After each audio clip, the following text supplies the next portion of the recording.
Bu gormonlar ayollarni parhezsiz ozdiradi. Tana o'z-o'zidan vazn yo'qotadi. Siz hattoki och qolmasdan ozasiz.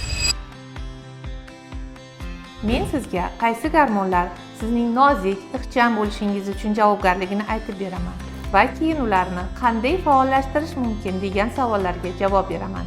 Buning uchun YouTube sahifamizga obuna bo'ling, like bosishni unutmang. Birinchi gormon bu estrogen gormon. Estrogen gormonlar organizmda teri ostida yog' qatlamini tartibga solib turadi. Estrogenlar normada bo'lsa, ayol kishi latofatli, ixcham, go'zal bo'ladi. 18-20 yoshlaringizda estrogen gormonlar organizmingizda gurkirab turgan paytda qanday latofatli bo'lgansiz?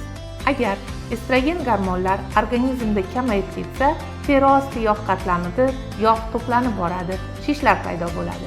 Ikkinchi gormon bu leptin gormoni. Leptin organizmda to'qlik hissi uchun javobgardir. Agar leptin miqdori sizning organizmingizda kam bo'lsa, siz doim ochlik hissini sezasiz. Ko'p ovqat yeb qo'yganingizni bilmay qolasiz. Uchinchi gormon bu qalqonsimon bez gormonlari.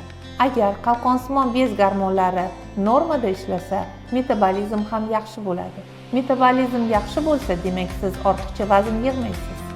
Agar metabolizm yaxshi bo'lmasa, tana erinchoq bo'lib qoladi, uxlaydi, yog' zaxira qilib boshlaydi. Bu gormonlarni aktivlashtirish uchun sizga zo'r retsept beraman. Tabiiy, kam tuxum, zararsiz va siz ajoyib natijalarga erishasiz. Modda almashinuvi, metabolizm yaxshilanadi, jigarni tozalashga erishasiz. Estrogenlar miqdori normallashadi, ishtaha pasayadi. Qarabsizki, siz chiroyli qomat, toza teri, sog'lom jigar va ichki a'zolarni sog'lomlashtirishga erishasiz. Retseptni olish uchun videoni ostidagi havola orqali Telegram kanalimizga o'ting.